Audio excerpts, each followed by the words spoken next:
박정희는 침대에 누워 천장을 바라보고 있었다. 63세, 은퇴한 지 3년째였다. 35년간 초등학교 교사로 살았던 그는 이제 혼자만의 시간에 익숙해져 있었다.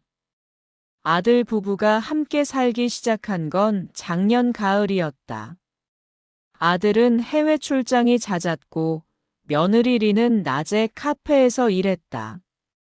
큰 집에 세 사람이 살았지만 각자의 시간은 묘하게 엇갈렸다. 그날 밤도 그랬다. 시계를 보니 자정이 넘어 있었다. 정희는 잠이 오지 않아 따뜻한 우유라도 데워 마실까 하다가 현관 쪽에서 작은 소리를 들었다. 문고리가 돌아가는 소리였다. 가볍고 조심스러웠다. 침대에서 일어나 거실로 나가자 어둠 속에서 린의 뒷모습이 보였다. 검은 외투를 입고 운동화 끈을 묶고 있었다. 머리는 단정하게 묶여 있었다. 리나? 정희가 불렀지만 린은 이미 문을 열고 나가는 중이었다. 문이 조용히 닫혔다. 정희는 잠시 그 자리에 서 있었다. 이상했다. 이런 일이 처음은 아니었다. 지난주에도 그 전주에도 비슷한 일이 있었다. 밤늦게 집을 나서는 며느리. 그러나 정희는 물어보지 않았다. 젊은 사람들에겐 저마다의 이유가 있을 거라 생각했다. 하지만 오늘 밤은 달랐다. 린의 표정에 뭔가 다른 것이 있었다. 긴장이었을까 아니면 두려움이었을까? 정희는 확신할 수 없었지만 며느리의 등이 평소보다 더 움츠러들어 보였다. 거실에 앉아 기다렸다. 1시간이 지나고 2시간이 지났다. 새벽 2시 반쯤 문이 다시 열렸다. 린이 들어왔다. 이번엔 정희가 거실 불을 켜두고 있었다. 린은 깜짝 놀라 멈춰 섰다. 어머니, 아직 안 주무셨어요? 잠이 안 와서. 린은 미소를 지으려 했지만 그 미소는 금방 사라졌다. 외투를 벗으며 현관에 신발을 가지런히 놓았다. 손이 떨리고 있었다. 정희는 그것을 놓치지 않았다. 어디 갔다 왔니? 그냥 산책이요. 답답해서요. 밤에? 린은 대답하지 않았다. 대신 부엌으로 가서 물을 마셨다. 정희는 더 묻지 않았다. 하지만 그날 밤부터 마음 한구석에 무언가가 걸렸다. 며느리를 믿고 싶었지만 걱정이 믿음보다 앞섰다. 린은 언제나 밝고 성실한 사람이었다. 베트남에서 온 지 5년, 한국어도 유창했고 사람들과의 관계도 좋았다. 그런 린이 왜 밤마다 집을 나서는 걸까? 정희는 잠들지 못한 채 창밖을 바라보았다. 거리는 고요했고 가로등만이 희미하게 빛나고 있었다. 며느리가 걷고 있을 그 어딘가를 상상했다. 그리고 자신에게 물었다. 나는 무엇을 두려워하는 걸까? 진실을, 아니면 그 진실을 마주할 용기가 없는 나 자신을. 사흘 뒤, 정희는 새벽 3시에 눈을 떴다. 이유는 알 수 없었지만 잠이 깊게 오지 않았다. 침대에서 일어나 복도로 나갔을 때 욕실에서 물소리가 들렸다. 린이었다. 정희는 문 앞에 조용히 섰다. 물소리가 멈추고 린이 거울 앞에서 숨을 고르는 소리가 들렸다. 깊고 가쁜 숨이었다. 문이 열렸다. 린은 정희를 보고 화들짝 놀랐다. 어머니, 괜찮니? 린은 고개를 끄덕였지만 정희의 시선은 린의 손목으로 향했다. 물에 젖은 소매 사이로 붉은 자국이 보였다. 긁힌 것 같기도 하고 눌린 것 같기도 했다. 정희는 린의 손목을 잡으려 했지만 린이 재빨리 소매를 내렸다. 아무것도 아니에요. 그게 아무것도 아닌 것 같지 않은데. 린은 잠시 망설이다가 작게 웃었다. 일하다가 좀 다쳤어요. 카페에서 뜨거운 물에. 새벽에? 린의 표정이 굳었다. 거짓말이 들통난 사람의 얼굴이었다. 정희는 더 묻지 않았다. 대신 린의 어깨를 가볍게 두드렸다. 다치지 마. 조심해야지. 린은 고개를 숙이고 방으로 돌아갔다. 정희는 그 뒷모습을 바라보며 가슴이 답답해지는 걸 느꼈다. 며느리를 의심하고 있는 자신이 싫었다. 하지만 동시에 린이 무언가를 숨기고 있다는 확신도 강해졌다. 다음 날 아침, 린은 평소처럼 밝게 아침을 준비했다. 김치찌개를 끓이고 밥을 지었다. 정희는 식탁에 앉아 린을 관찰했다. 손목엔 긴 소매 블라우스를 입고 있었고 화장도 평소보다 진했다. 숨기려는 의도가 분명했다. 어젯밤엔 어디 갔었니? 린의 손이 잠깐 멈췄다. 국자를 들고 있던 손이 미세하게 떨렸다. 그냥 산책이요. 말씀드렸잖아요. 매일 밤. 잠이 안 와서요. 집에만 있으면 답답하고. 정희는 더 이상 묻지 않았다. 린의 목소리에 담긴 긴장을 느낄 수 있었다. 억지로 웃고 있는 얼굴도 보였다. 식사를 마친 뒤 린은 서둘러 카페로 출근했다. 정희는 혼자 남아 설거지를 하며 생각에 잠겼다. 린은 나쁜 사람이 아니었다. 그건 확실했다. 효심도 깊었고 집안일도 성실하게 했다. 하지만 뭔가가 그를 밤마다 밖으로 내몰고 있었다. 그것이 무엇인지 정희는 알 수 없었다. 빚일까? 누군가와의 문제일까? 아니면 정말로 단순한 불면증일까? 저녁 무렵, 정희는 린의 방문 앞을 지나치다 잠시 멈췄다. 문은 닫혀 있었지만 안에서 작은 소리가 들렸다. 전화 통화하는 소리였다. 베트남어였다. 정희는 알아듣지 못했지만 린의 목소리에 담긴 간절한 만큼은 느낄 수 있었다. 애원하는 것 같기도 하고 설득하는 것 같기도 했다. 통화가 끝난 뒤 린이 문을 열고 나왔다. 눈이 붉어져 있었다. 울었던 것 같았다. 어머니. 응. 저.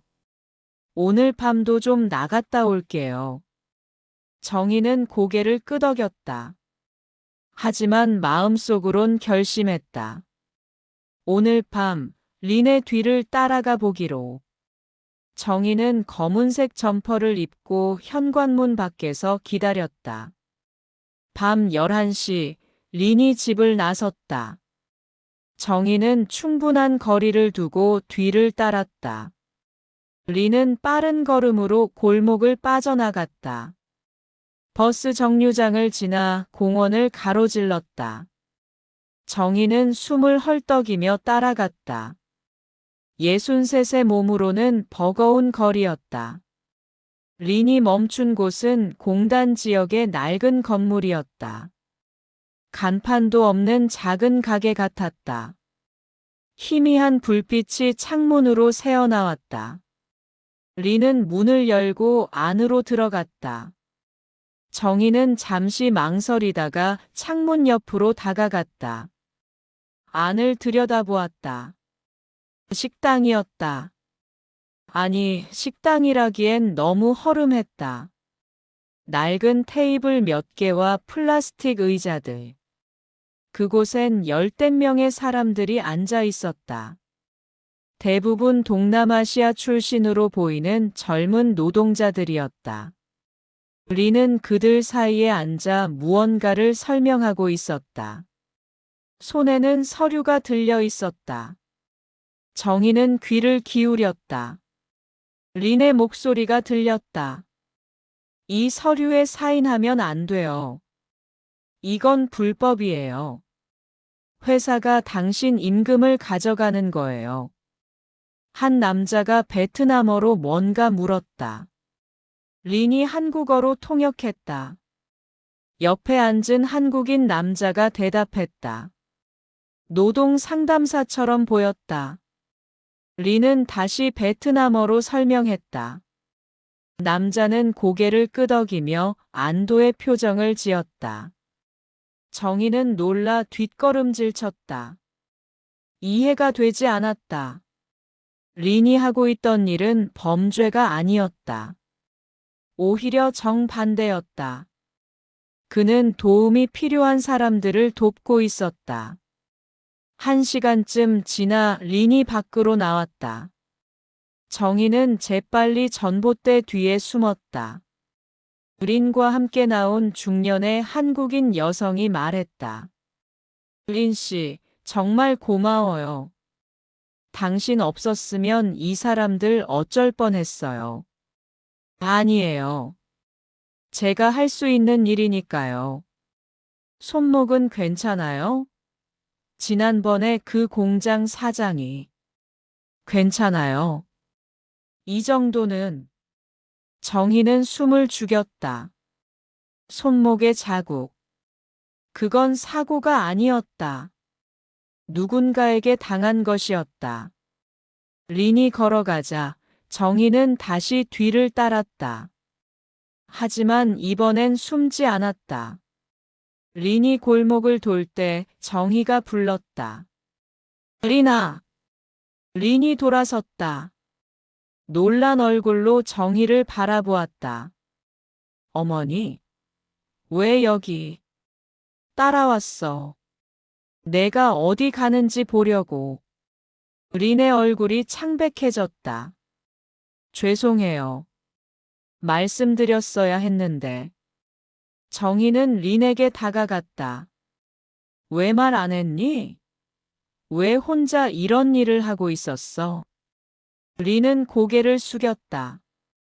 한참을 그렇게 서 있다가 작은 목소리로 말했다. 저도 그랬거든요.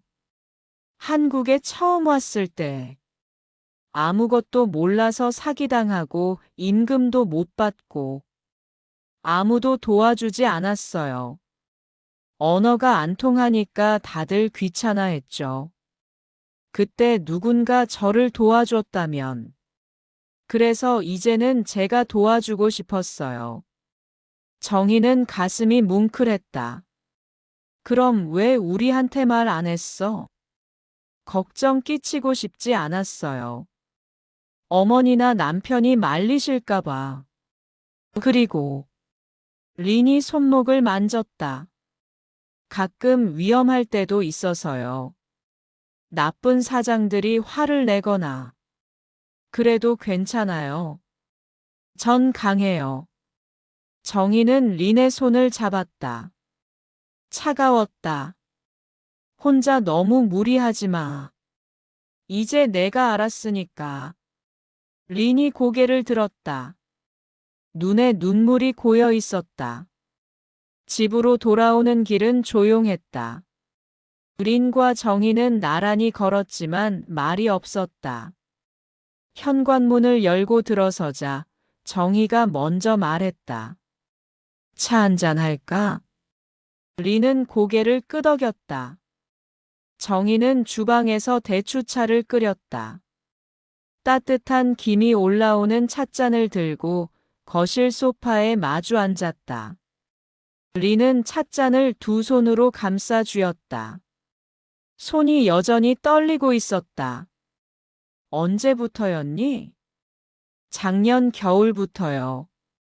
카페에서 베트남 손님을 만났는데 그분이 울고 계셨어요. 임금을 못 받았대요. 일한 지 석 달이 넘었는데 사장이 계속 미룬다고. 저는 그냥 지나칠 수가 없었어요. 정희는 차를 한 모금 마셨다. 따뜻한 액체가 목을 타고 내려갔다. 그래서 혼자 시작한 거니? 처음엔 그냥 그분만 도우려고 했어요. 노동청에 같이 가서 통역해드리고. 근데 그 소문이 퍼졌나 봐요. 다른 사람들이 저를 찾아오기 시작했어요. 베트남 사람뿐만 아니라 캄보디아, 미얀마에서 온 분들도요.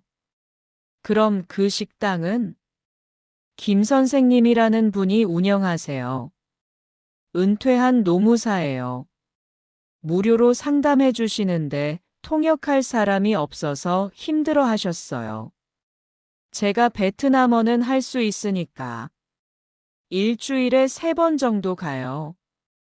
정희는 린의 얼굴을 바라보았다. 29의 젊은 얼굴이었지만 눈빛은 그보다 더 깊었다. 고난을 겪은 사람만이 가질 수 있는 깊이였다. 왜 혼자였니? 우리한테 말했으면 도와줄 수 있었을 텐데. 린은 찻잔을 내려놓았다. 한참을 망설이다가 입을 열었다. 두려웠어요. 어머니한테도 남편한테도. 제가 짐이 될까봐. 그냥 조용히 살아야 한다고 생각했어요. 며느리니까 외국인이니까. 문제 일으키지 말고 눈에 띄지 말고 그냥 착하게만 살아야 한다고. 정희의 가슴이 쿵 내려앉았다.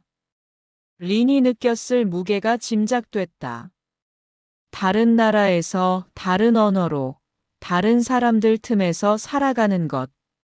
그것만으로도 버거웠을 텐데 자신의 목소리조차 내지 못하고 살았던 것이다. 린아. 정희가 린의 손을 잡았다. 넌 짐이 아니야. 내가 하는 일은 정말 훌륭한 일이야. 부끄러워할 일이 아니라 자랑스러워해야 할 일이야. 린의 눈에서 눈물이 흘러내렸다.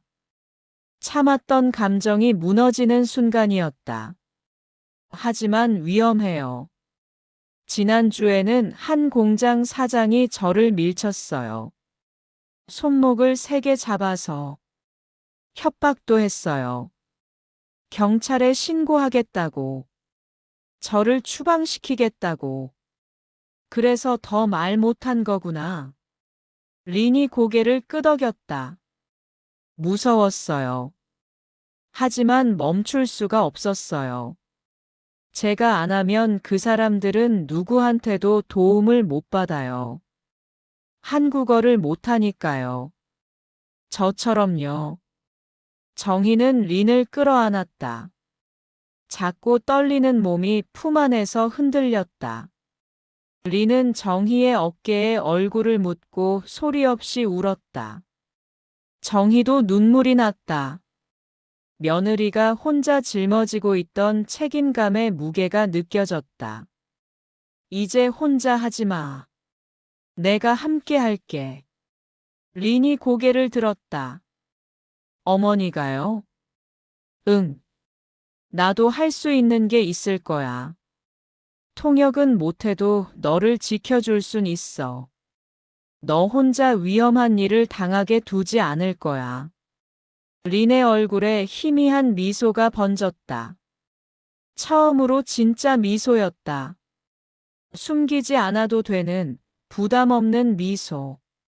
고마워요, 어머니. 가족이잖아. 함께 짊어지는 게 가족이지. 그 다음 주 토요일, 정희는 린과 함께 그 낡은 건물로 향했다.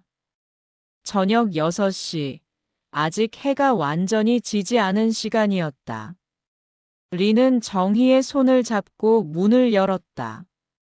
선생님 왔어요. 김 선생이라 불리는 60대 중반의 여성이 반갑게 맞았다. 린 씨. 오늘은 누구랑 같이 왔어요? 제 어머니세요. 시어머니. 김 선생은 정희에게 악수를 청했다. 고맙습니다. 린 씨가 얼마나 큰 도움이 되는지 몰라요. 이분 덕분에 많은 사람들이 권리를 찾았어요. 정희는 식당 안을 둘러보았다. 이미 몇몇 사람들이 와 있었다. 젊은 남녀들이 불안한 얼굴로 앉아 있었다. 한 여성은 아기를 안고 있었다. 제가 할 수 있는 일이 있을까요? 정희가 물었다. 많죠. 서류 정리도 해야 하고, 차도 끓여야 하고, 가끔은 그냥 옆에 있어주는 것만으로도 큰 힘이 돼요. 이 사람들은 너무 외로워요. 정희는 소매를 걷어붙였다. 부엌으로 가서 물을 끓이고 차를 준비했다. 리는 상담 테이블에 앉아 통역을 시작했다. 한 남자가 임금명세서를 꺼냈다. 린이 꼼꼼히 살피더니 김 선생에게 설명했다. 이 사람 3달치 임금이 밀려 있어요. 사장이 계속 다음 달에 준다고만 하고. 김 선생이 고개를 끄덕였다. 노동청에 진정서 넣어야겠네요. 증거 자료는 있어요? 린이 통역하자 남자가 휴대폰을 꺼냈다. 사장과 주고받은 문자 메시지들을 보여주었다. 정희는 그들의 대화를 들으며 차를 날랐다. 남자가 고맙다는 듯 고개를 숙였다. 시간이 흘렀다. 1명, 2명, 사람들이 왔다가 갔다. 리는 쉬지 않고 통역했다. 베트남어로, 한국어로, 때로는 간단한 영어로. 정희는 린의 목소리를 들으며 감탄했다. 며느리는 단순히 언어를 옮기는 게 아니었다. 그들의 두려움을 이해하고 희망을 전하고 있었다. 밤 9시가 넘어서야 마지막 방문객이 떠났다. 린은 의자에 깊이 앉아 한숨을 내쉬었다. 피곤한 얼굴이었지만 표정은 평온했다. 힘들지? 정희가 물었다. 조금요. 근데 괜찮아요. 이제 혼자가 아니니까. 김 선생이 정희에게 감사 인사를 했다. 다음 주에도 오실 거죠? 네, 올게요. 집으로 돌아오는 길, 정희와 리는 천천히 걸었다. 밤바람이 시원했다. 린이 먼저 말했다. 어머니, 제가 이 일 계속해도 될까요? 당연하지. 단, 혼자 위험한 곳엔 가지 마. 꼭 나한테 말하고. 약속할게요. 정희는 린의 어깨를 감싸 안았다. 둘은 나란히 걸었다. 같은 속도로, 같은 방향으로.